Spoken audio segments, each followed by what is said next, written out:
जय हिंद साथियों, बिहार पुलिस सिपाही की परीक्षा 24 सितंबर के लिए आज की इस वीडियो में ज्ञान बिंदु जीएस एकेडमी के बुक से जीके, जीएस और करंट अफेयर्स के मोस्ट वीवीआई क्वेश्चंस को कवर करेंगे।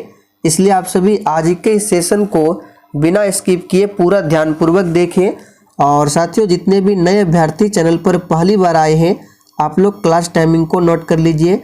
डेली रात 8 बजे आपको बिहार पुलिस के लिए इस चैनल पर लाइव चैट के साथ प्रैक्टिस सेट मिलेंगे। तो चलिए फटाफट से आप सभी लाइव में जुड़ जाइए। सभी को गुड इवनिंग, गुड इवनिंग। तो चलिए आज का पहला प्रश्न आपके सामने है।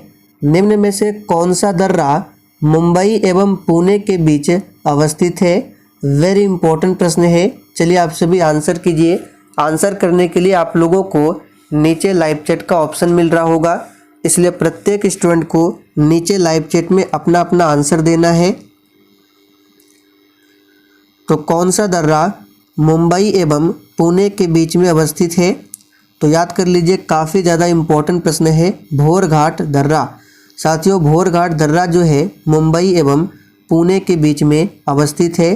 थालघाट दर्रा की बात करें तो ये नासिक और मुंबई के बीच में है। चलिए आगे देखिए, भारत का सबसे दक्षिणी बिंदु कौन सा है? चलिए दूसरे प्रश्न के लिए आप सभी आंसर बताएंगे। भारत का सबसे दक्षिणी बिंदु कौन सा है? तो यहाँ पर दूसरे प्रश्न का सही जवाब है B option, Indira Point Bharat का सबसे दक्षिणी बिंदु है। और यहाँ से प्रश्न बन सकता है कि इंदिरा पॉइंट ये कहाँ पर अवस्थित है? तो याद रखिएगा, अंडमान निकोबार द्वीप समूह में। ये भारत का नीचे साइड का मैप है, तो यहाँ पर है अंडमान निकोबार द्वीप समूह और यहीं पर है इंदिरा पॉइंट, जो कि भारत का सबसे दक्षिणी बिंदु है। लेकिन अगर आपसे पूछे कि भारत के मुख्य भूमि का दक्षिणी बिंदु कौन सा है, तो ये है मुख्य बिंदु का दक्षिणी बिंदु, जो है कन्याकुमारी। और उत्तरी बिंदु पूछे तो इंदिरा कॉल है, सभी को ध्यान रखें। चलिए आगे देखिए, निम्न में से किस नदी का उद्गम बैरीनाग के समीप शेषनाग झील से होता है? बिल्कुल एग्जाम में छपने वाला प्रश्न है, इसलिए एक भी प्रश्नों को स्किप ना करें। तो किस नदी का उद्गम बैरीनाग के समीप शेषनाग झील से होता है? तो याद रखिएगा, झेलम नदी का। यहाँ पर पहला ऑप्शन आपका सही जवाब है। और इसी झेलम नदी के किनारे श्रीनगर बसा हुआ है। चलिए आगे देखिए, निम्न में से कौन सा झील उत्तराखंड में अवस्थित नहीं है? बिल्कुल टॉप लेवल का प्रश्न है, फटाफट से आंसर कीजिए। और इसका पीडीएफ आपको टेलीग्राम पर मिल जाएगा। तो देखिए, सातताल झील, राकसताल झील, देवताल झील, ये सभी उत्तराखंड में अवस्थित है, जबकि चंद्रताल झील ये उत्तराखंड में नहीं है। चलिए आगे देखिए, जिस पदार्थ से विद्युत फ्यूज बने होते हैं, इसका गुण क्या होना चाहिए? यहाँ से एक प्रश्न और बन सकता है, जो विद्युत फ्यूज होता है ये किसके मिश्रण से बनता है? तो टीन और लेड, इसको नोट कर लेंगे।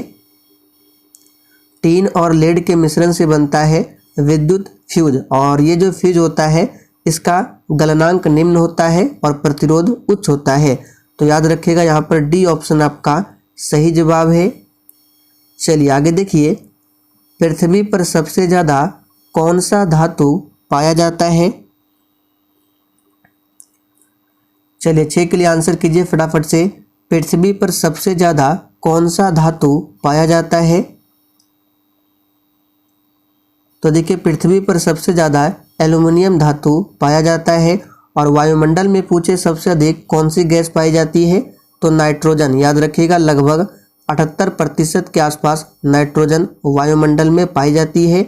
और वायुमंडल में ऑक्सीजन की मात्रा पूछे तो याद रखिएगा 21% के आसपास वायुमंडल में ऑक्सीजन है और 0.03% के आसपास कार्बन डाइऑक्साइड। दाब बढ़ने से द्रव का क्वथनांक पर क्या प्रभाव पड़ता है? चलिए 7 के लिए फटाफट से आंसर कीजिए। दाब बढ़ने से द्रव का क्वथनांक पर क्या प्रभाव पड़ेगा? तो इस प्रश्न को डायरेक्ट याद कर लीजिए, ये भी बढ़ जाएगा। तो यहाँ पर फर्स्ट ऑप्शन सही जवाब है। और साथियों, अगर आपको ये सेशन थोड़ा बहुत भी पसंद आ रहा है तो प्लीज़ आप सभी से रिक्वेस्ट है कि आप सभी सेशन को दिल से एक बार ज़रूर लाइक कर दें। चलिए आगे देखिए, इलेक्ट्रॉन की तरंग प्रकृति की खोज किसने किया था? चलिए आप सभी 8 के लिए आंसर बताएंगे। इलेक्ट्रॉन की तरंग प्रकृति की खोज किसने किया? तो यहाँ पर इस प्रश्न का सही जवाब क्या होगा? डी ब्रोगली ने। डी ब्रोगली ने इलेक्ट्रॉन की तरंग प्रकृति की खोज की थी। जबकि इलेक्ट्रॉन की खोज किसने किया था? तो जे थॉमसन ने। आवर्त सारणी के अष्टक नियम का सिद्धांत किसने दिया था?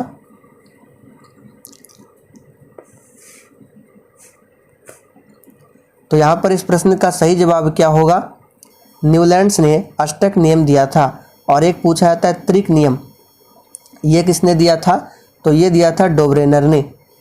चलिए आगे देखिए, निम्न में से कौन संतृप्त हाइड्रोकार्बन है? चलिए 10 के लिए आंसर कीजिए फटाफट से। और इस प्रैक्टिस सेट में आपके जितने भी प्रश्न सही हो रहे हैं आप लोग कॉपी में लिखते जाइए। फिर सेशन के लास्ट में आपको अपना अपना स्कोर कमेंट करके भी बताना है। तो इनमें से कौन संतृप्त हाइड्रोकार्बन है? तो याद रखिएगा मीथेन। मीथेन को मार्स गैस भी कहा जाता है। इसका फॉर्मूला होता है CH4। कोशिका के केंद्रक की खोज किसने किया था? चलिए 11 के लिए आंसर कीजिए। कोशिका के केंद्रक की खोज किसने किया था? तो याद रखिएगा रॉबर्ट ब्राउन ने। रॉबर्ट ब्राउन ने कोशिका के केंद्रक की खोज की थी, याद रखिएगा। जबकि कोशिका का खोज किसने किया था? तो कोशिका की खोज रॉबर्ट हुक ने किया था। किस शैवाल का प्रयोग अंतरिक्ष यात्री प्रोटीन युक्त भोजन, जल एवं ऑक्सीजन प्राप्त करने के लिए करता है? चलिए 12 के लिए आंसर कीजिए फटाफट से। किस शैवाल का प्रयोग करता है अंतरिक्ष यात्री? तो यहाँ पर सही जवाब क्या हो जाएगा? याद रखिएगा डी ऑप्शन, क्लोरेला। तो डी ऑप्शन जो ही बच्चे दिए उनका बिल्कुल सही जवाब है। ये भी प्रश्न एग्जाम के लिए काफ़ी ज़्यादा इम्पोर्टेंट बनेगा। पादप जगत के किस वर्ग को वनस्पति जगत का उभयचर कहा जाता है? चलिए मोस्ट वीवीआई क्वेश्चंस है। 13 के लिए आंसर बताएंगे। पादप जगत के किस वर्ग को वनस्पति जगत का उभयचर कहा जाता है? तो यहाँ पर इस प्रश्न का आंसर जो भी बच्चे ऑप्शन बी बता रहे हैं उनका बिल्कुल सही जवाब है। ब्रायोफाइटा को वनस्पति जगत का उभयचर कहा जाता है। पपीता का खाने योग्य भाग कौन सा है? चलिए 14 के लिए आंसर कीजिए फटाफट से। पपीता का खाने योग्य भाग कौन सा है? तो यहाँ पर सही जवाब क्या हो जाएगा? तो मध्य फल भित्ति। तो बी ऑप्शन आपका सही जवाब है। पपीता का जो खाने वाला हिस्सा होता है मध्य फल भित्ति होता है। निम्न में से किस पादप उत्तक द्वारा पौधों को दृढ़ता, मजबूती प्रदान किया जाता है? इस प्रश्न पर आप सभी डबल ट्रिपल स्टार मार्क कर लें। एग्जाम के लिए काफ़ी ज़्यादा इम्पोर्टेंट प्रश्न है। तो किस पादप उत्तक द्वारा पौधों को मजबूती प्रदान किया जाता है? तो इसका सही जवाब क्या है? सी ऑप्शन, याद रखिएगा स्क्लेरेन काइमा, याद रखिएगा। चलिए आगे देखिए, निम्न में से किस वर्ग के जंतु समतापी होते हैं? चलिए 16 के लिए फटाफट से आंसर कीजिए। निम्न में से किस वर्ग के जंतु समतापी होते हैं? और साथियों इससे पहले बिहार पुलिस एग्जाम के लिए लगभग 5 से 6 मैराथन क्लास को भी कवर कराया गया है। अगर आपने मैराथन क्लास के वीडियो को नहीं देखा है तो जाकर देख लीजिए। सभी मैराथन क्लास के वीडियो को एक ही प्लेलिस्ट में डाल दिया गया है। आप लोग चैनल के प्लेलिस्ट में जाइए, वहाँ पर मिल जाएगा, या फिर प्लेलिस्ट का लिंक आपको इसी वीडियो के नीचे डिस्क्रिप्शन बॉक्स में भी मिल जाएगा। तो किस वर्ग के जंतु समतापी होते हैं इसको याद कर लीजिए। डी ऑप्शन, पक्षी वर्ग। तो यहाँ पर डी ऑप्शन सही जवाब है। पक्षी वर्ग के जंतु समतापी होते हैं। निम्न में से किस एंजाइम का स्रावन अग्नाशय से नहीं होता है? चलिए इन सभी प्रश्नों को ध्यान रखना है। ये सभी प्रश्न आपके एग्जाम के लिए इम्पोर्टेंट है। तो कौन सा एंजाइम है जिसका निष्कासन अग्नाशय से नहीं होता है? तो याद रखिएगा ये है इरेप्सिन एंजाइम। इसका स्रावन कहाँ से होता है? तो आंत से होता है, आंत से। और बाकी ट्रिप्सिन, एमाइलेज, लाइपेज ये सभी अग्नाशय से निकलता है। शरीर को संतुलन बनाए रखने की कार्य मस्तिष्क के किस भाग का है? चलिए 18 के लिए आंसर कीजिए फटाफट से। तो साथियों शरीर का संतुलन बनाए रखने की कार्य मस्तिष्क के किस भाग का है? तो याद रखिएगा सेरेबेलम का। यहाँ पर बी ऑप्शन सही जवाब है। किस पंचवर्षीय योजना का मुख्य उद्देश्य गरीबी उन्मूलन तथा आत्मनिर्भरता है? चलिए 19 के लिए आंसर कीजिए फटाफट से। तो किस पंचवर्षीय योजना का उद्देश्य है? तो याद रखिएगा 5वीं पंचवर्षीय योजना। राष्ट्रीय नियोजन समिति का गठन कब किया गया था? चलिए 20 के लिए आंसर कीजिए। राष्ट्रीय नियोजन समिति का गठन कब किया गया था? तो प्यारे साथियों यहाँ पर 20 का आंसर क्या हो जाएगा? 1938 में। 1938 में किया गया था, ध्यान रखेंगे। और राष्ट्रीय नियोजन समिति के अध्यक्ष कौन थे? पंडित जवाहरलाल नेहरू थे। भारतीय रिजर्व बैंक की स्थापना किस आयोग की सिफारिश पर किया गया था? चलिए 21 के लिए आंसर कीजिए। भारतीय रिजर्व बैंक, शॉर्ट में बोला जाता है RBI, reserve bank of India, इसकी स्थापना होती है 1 अप्रैल 1935 को और इसका राष्ट्रीयकरण हुआ था 1 जनवरी 1949 को। वर्तमान में इसके गवर्नर कौन है? तो 25वें नंबर के गवर्नर है शक्तिकांत दास। तो इसकी स्थापना किस आयोग की सिफारिश पर किया गया था? तो सही जवाब है सी ऑप्शन, हिल्टन यंग आयोग। आगे देखिए, निम्न में से कौन प्रत्यक्ष कर है? चलिए 22 के लिए आंसर कीजिए। इनमें से कौन डायरेक्ट टैक्स का उदाहरण है? तो यहाँ पर सही जवाब क्या है? संपत्ति कर, ये प्रत्यक्ष कर है। आगे देखिए, भारतीय निम्न में से किस समिति का संबंध प्रतिभूति घोटाला से है? चलिए आंसर बताएंगे फटाफट से। निम्न में से किस समिति का संबंध प्रतिभूति घोटाला से है? तो यहाँ पर 23 का आंसर हो जाएगा ऑप्शन बी, जानकी रमन समिति का संबंध है प्रतिभूति घोटाला से। निम्न में से प्रेम वाटिका पुस्तक के लेखक कौन है? चलिए 24 के लिए आंसर कीजिए। निम्न में से प्रेम वाटिका पुस्तक के लेखक कौन है? तो यहाँ पर 24 का आंसर हो जाएगा रसखान। काफ़ी ज़्यादा इम्पोर्टेंट है, याद कर लीजिए कौन है, रसखान। अंतर्राष्ट्रीय परमाणु ऊर्जा एजेंसी का मुख्यालय कहाँ पर स्थित है? देखिए, अंतर्राष्ट्रीय परमाणु ऊर्जा एजेंसी की स्थापना होती है 1957 में और इसका हेडक्वार्टर कहाँ पर है? तो वियना, ऑस्ट्रिया की राजधानी वियना में। तो यहाँ पर सही जवाब क्या हो जाएगा? याद रखिएगा, सही कर लेंगे वियना, ऑप्शन में नहीं दिया हुआ है। इसका हेडक्वार्टर है ऑस्ट्रिया की राजधानी वियना में। रमन मैग्सेसे अवार्ड पाने वाले प्रथम भारतीय कौन है? बिल्कुल टॉप लेवल का प्रश्न है, आंसर कीजिए।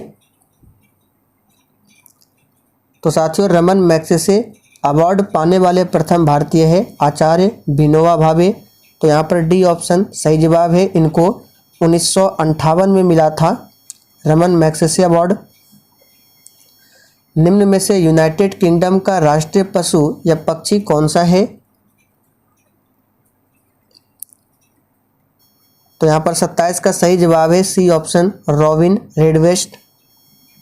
निम्न में से विश्व एड्स दिवस किस तिथि को मनाया जाता है? चलिए आंसर बताएंगे। देखिए, एड्स रोग जो है ये जीवाणु से होता है या विषाणु से? तो याद रखिएगा ये विषाणु यानी कि वायरस से होने वाला रोग है एड्स। और एड्स का फुल फॉर्म भी पूछा जाता है तो एक्वायर्ड इम्यूनो डिफिशियंसी सिंड्रोम। और एड्स के लिए कौन सा टेस्ट किया जाता है, आप लोग कमेंट करके बताइए। तो यहाँ पर सही जवाब क्या होगा? 1 दिसंबर को एड्स दिवस मनाया जाता है। भाभा परमाणु अनुसंधान केंद्र कहाँ पर स्थित है? चलिए, ये प्रश्न काफ़ी बार एग्जाम में पूछा गया है, इसको अभी याद कर लीजिए। तो ये ट्राम्बे में अवस्थित है। बिस्मिल्लाह खान का संबंध किस वाद्य यंत्र से है?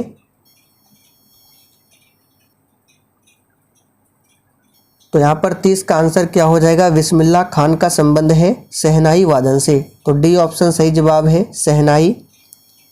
निम्नलिखित में से किनका समाधि स्थल महाप्रयाण घाट में स्थित है? चलिए 31 के लिए आंसर कीजिए। तो प्यारे साथियों, किनका समाधि स्थल महाप्रयाण घाट में स्थित है? तो इसका सही जवाब क्या होगा? चलिए, तो सही जवाब है राजेंद्र प्रसाद का, ए ऑप्शन सही जवाब है। डॉक्टर भीमराव अंबेडकर का पूछा जाता है कहाँ पर है, तो चैत्रा भूमि, याद रखिएगा चैत्रा भूमि। निम्नलिखित में से किस खिलाड़ी को लाइटनिंग किंग के उपनाम से जाना जाता है? चलिए आंसर कीजिए फटाफट से। फ्लाइंग सिख के नाम से किसे जाना जाता है, तो मिल्खा सिंह को जाना जाता है, तो बी ऑप्शन तो होगा नहीं।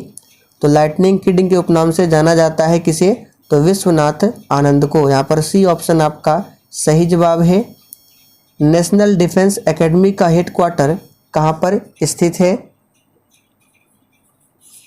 चलिए, काफ़ी ज़्यादा इम्पोर्टेंट प्रश्न है। किस ऑपरेशन के तहत भारत ने भूकंप प्रभावित देश तुर्की और सीरिया को मानवीय सहायता प्रदान की? देखिए, तुर्की का अब नया नाम हो गया है तुर्की है, तो हो सकता है पूछ ले, याद रखिएगा तुर्की है। इस तरह से ये तुर्की का नया नाम हो गया है तुर्की। तो यहाँ पर सही जवाब क्या होगा, तो ऑपरेशन दोस्त, फर्स्ट ऑप्शन सही है। हाल ही में T20 अंतर्राष्ट्रीय में 100 विकेट की उपलब्धि हासिल करने वाली पहली भारतीय महिला क्रिकेटर कौन बनी है? इस प्रश्न को आप सभी मार्क कर लें, वेरी इंपॉर्टेंट है। तो ये बन गई है दीप्ति शर्मा, पहला ऑप्शन सही जवाब है। डॉक्टर भीमराव अंबेडकर की 131वीं जयंती के अवसर पर 60 फीट ऊंची प्रतिमा स्टैचू ऑफ नॉलेज का अनावरण कहाँ पर किया गया? चलिए, प्रतिमा का नाम भी याद रखना है, स्टैचू ऑफ नॉलेज, इसका अनावरण कहाँ पर किया गया, तो लातूर महाराष्ट्र में, डी ऑप्शन सही है। आप भला तो जग भला वाक्य में रेखांकित शब्द कौन सा सर्वनाम है? यहाँ पे आप में बताना है कौन सा सर्वनाम है।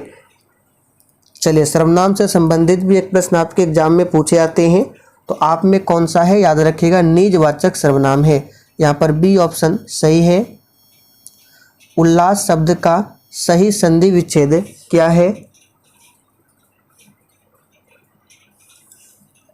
तो प्यारे साथियों, उल्लास शब्द का सही संधि विच्छेद है उत्जोड़लास, जो कि फर्स्ट ऑप्शन में दिया हुआ है। निम्न शब्दों के लिए प्रयुक्त समास का चयन कीजिए। सुख दुख में बताना है कौन सा समास है।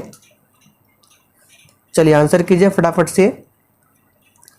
तो देखिए, सुख दुख में द्वंद्व समास है, यहाँ पर पहला ऑप्शन आपका सही जवाब है, द्वंद्व। चलिए आगे देखिए, कलेजे पर सांप लौटना, इस मुहावरे का अर्थ क्या है? इसका आंसर आपको नीचे कमेंट करके बताना है। यह प्रश्न आप लोगों के लिए छोड़ रहे हैं। मगध साम्राज्य का वास्तविक संस्थापक कौन था? चलिए आंसर कीजिए फटाफट से। मगध साम्राज्य का वास्तविक संस्थापक कौन था? तो सही जवाब है फर्स्ट ऑप्शन बिंबिसार, याद रखिएगा कौन है, बिंबिसार। और देखिए, मगध साम्राज्य जो है इस पर किसने किसने शासन किया था? तो देखिए, सबसे पहले आता है मगध साम्राज्य में हर्यक वंश, हर्यक वंश के बाद आता है शिशुनाग वंश, फिर नंद वंश, मौर्य वंश, शुंग वंश और लास्ट में आता है कण्व वंश। और हर्यक वंश के संस्थापक थे कौन? तो बिंबिसार, याद रखिएगा। वर्ष 2023 में ऑस्ट्रेलियन ओपन पुरुष एकल स्पर्धा का खिताब किसने जीता? तो ये जीता है किसने? नोवाक जोकोविच ने, डी ऑप्शन सही है।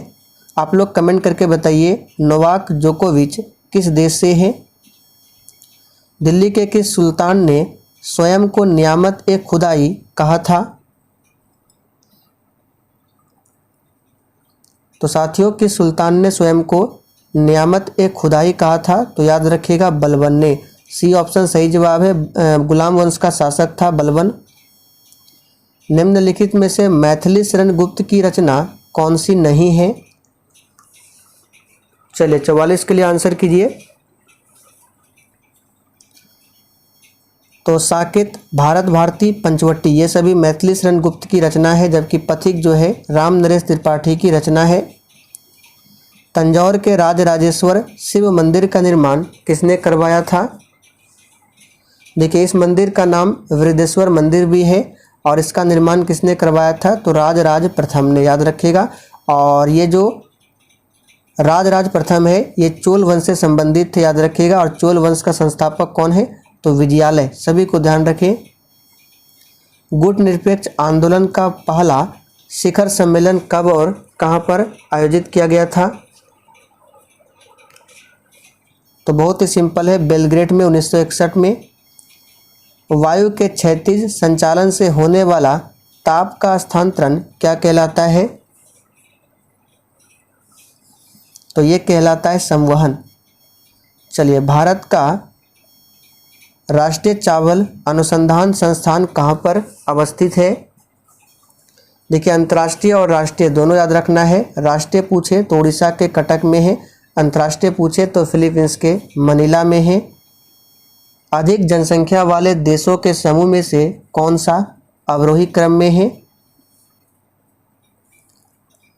तो अभी के अनुसार चले तो जनसंख्या में नंबर 1 पर भारत आ गया है। तो अगर ऑप्शन में भारत मिले तो आंसर होगा भारत वाला। तो देखिए, भारत दिया हुआ है, फिर चीन, फिर यूएसए। तो डी ऑप्शन आपका सही जवाब है।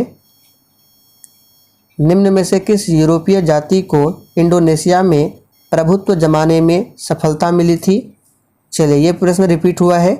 इस प्रश्न को भी हमने आपको बहुत बार बताया है। इसका सही जवाब क्या होगा? डचों को। याद रखिएगा, डी ऑप्शन सही जवाब है। तो चलिए साथियों, आज के लिए इतना ही। अगर आपको ये सेशन थोड़ा बहुत भी पसंद आया हो तो जाते जाते सेशन को लाइक कर दें और सेशन को शेयर करना ना भूलें।